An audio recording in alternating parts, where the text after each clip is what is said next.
Hey guys, Dr. Sil here. We're going to do a video with Davina, my colleague.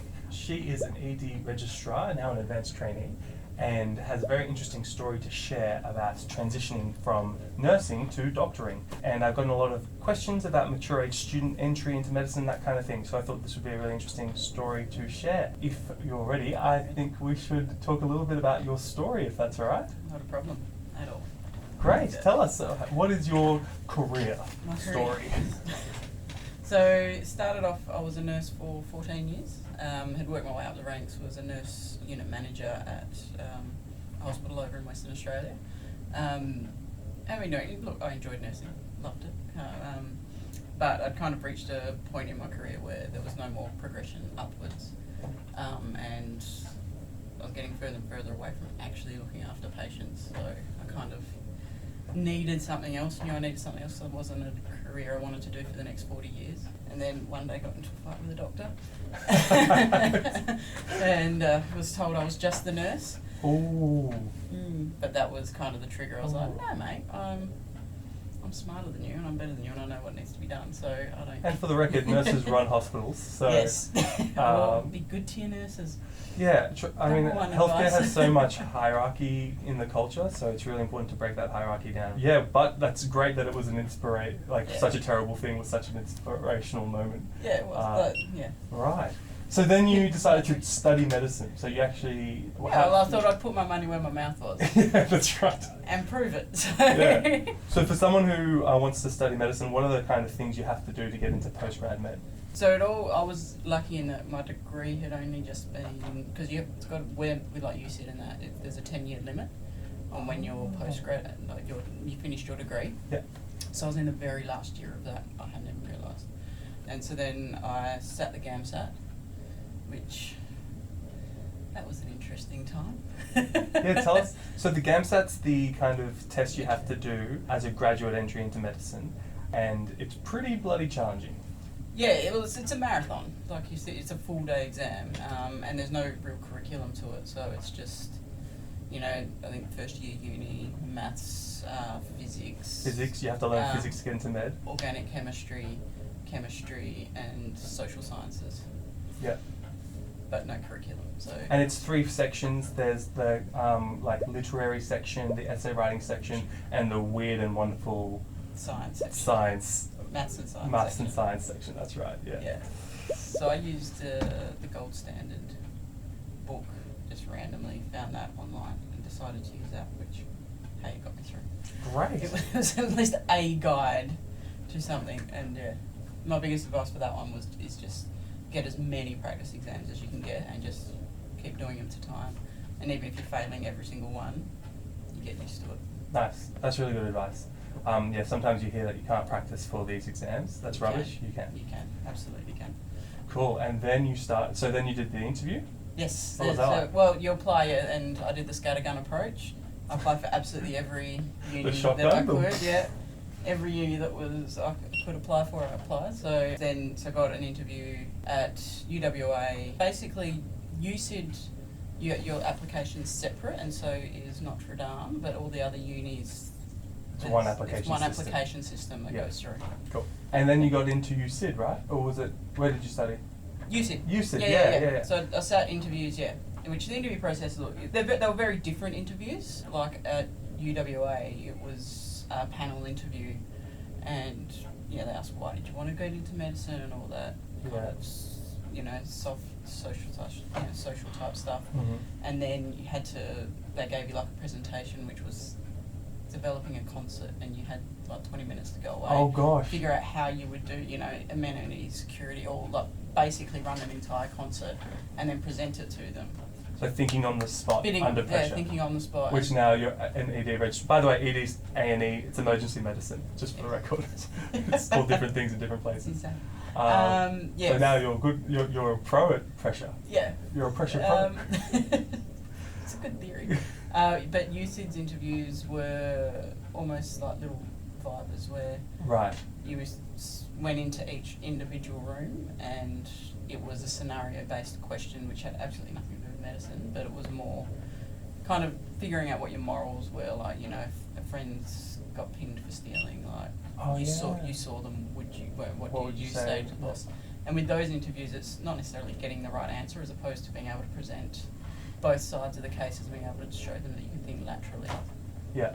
So. Yeah, that's right. There, a lot of the time, there is no right answer. It's about showing that you appreciate complexity and multiple viewpoints, because that happens so often in medicine. Yep. And then you started medicine. So I'm interested to know what it's like to be a mature age student when you have youngsters around. Did you feel like there was a significant difference between you and your colleagues, or was there a lot of kind of post-grad students that had careers? There was a bit of both. I think us older ones kind of gravitated a little bit to each other to start with, because it was like, oh, you have grey hair as well. You do, but no, like there are some very young ones. Yeah. Yeah, and I say very young, like just fresh out of school types. Like, Right. And they've only done their undergrad and gone straight then into medicine, so mature age is a loose use of the term. Yeah, there is a bit of a gap in terms of life experience, but you kind of figure it out and you kind of... What was it like kind of starting those courses in physiology and biochemistry and those basic sciences? So this was the interesting bit, because the young one, they'd done undergrad and that was fine. They'd done 3 years. It's fresh. Yeah. Well, basically, with our degree, the first 3 months was a refresher of their last 3 years. Right. So we had to learn in 3 months what they'd been doing for the last 3 years. And you hadn't? And I hadn't done any of that since high school, which had been a long time before that, because I didn't get into nursing either straight away. So I'd had a couple of careers. So it had been 15-something years. So you'd had that moment where you're like... I'd done any of that type of science or that intensity, and literally like it was the first 3 months. I thought I'd made the biggest career mistake of my life. Wow. I was like, what have I done? Why did I leave? Because I was high up in nursing. Like I had a very good paying job. Had a very good job where I could delegate up or down. Like I'd worked myself into a very nice position, and then you left it all. I left it all for this chaos. Yes, for this, and I was just like, what are you doing? Like this, it was a big shock, big shock. Yeah. But yes, the first 3 months, it was accurately described to me as you were trying to take a sip from a fire hydrant. Like, that's great. Yeah, that actually the information just goes at you, and you're just like, what the hell? Gosh. But you get through it, and that 3 months, after that 3 months, it settles. Good to know. It settles, and you start getting into, once you get through that first 3 months of apparent refreshing, it settles down and you actually get into a nice swing of it. So awesome. Okay, then you did your medical career and you did internship, residency and ED training. I guess to close off, it would really be nice to know about, do you regret the career change? Are you happy you did it? What would be your advice to anyone thinking about it? Look, there are days I regret it. Absolutely, there are days I regret it. Okay. Particularly because I've just been studying and doing exams for training. Like, you give up a lot. You do give up a lot for medicine. It's not easy, and you do condense your life to a point where it is just study and work. Yeah, for those big exams. For those big exams, and so I've just come out of a year of doing that. So during that year, and you get relationship breakdowns and everything like that. It does tax your personal life. It does take it, and you'd have to give up a lot. I'm Italian, and we do all the big family weddings and everything, and I've missed family functions and things like that. Lost relationships to that because you condense your life down so much, even though you don't intend to. It's just, you kind of get to this point where it's like, I feel like, because you've got to focus on, outside of life and study and work, and you feel like you're doing both really bad. So it's not even that you're excelling in one or the other, you just feel like you're doing both really bad. So it's... That's the price. It is the price you pay, but I enjoy being a doctor. Yeah. I do get a thrill out of coming to work every day and doing what I do, and I do light up. Like I'm not, and I'm glad I made the choice, but you give up a lot for it. I do sometimes say it's a game for young players. A game for young players. In that, these young, fresh out of high school don't have a life really. They're still living at home, no real, anything tying them down. Extracurricular curriculum. Like family and kids. They don't have family and kids. So it's a bit easier for them. Yeah. But in saying that, probably would have slit my wrist had I stayed doing what I was doing. So. Okay.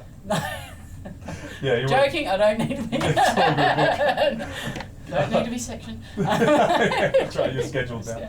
Yeah. So if someone is thinking of a career change into medicine, it sounds like your advice is basically do it, try it, but it's going to cost you. It is going to cost you. Definitely going to cost you. And it might be worth it, it might not, but If you probably find- is look, because it's a great freaking job. I bet so. If you find something you're passionate about, which for me, you know, I was an ED nurse for 14 years. I'm doing ED training because it is literally every time I walk in that door to ED, I know it's insane and it's chaotic, but it's like a big warm hug and I'm home.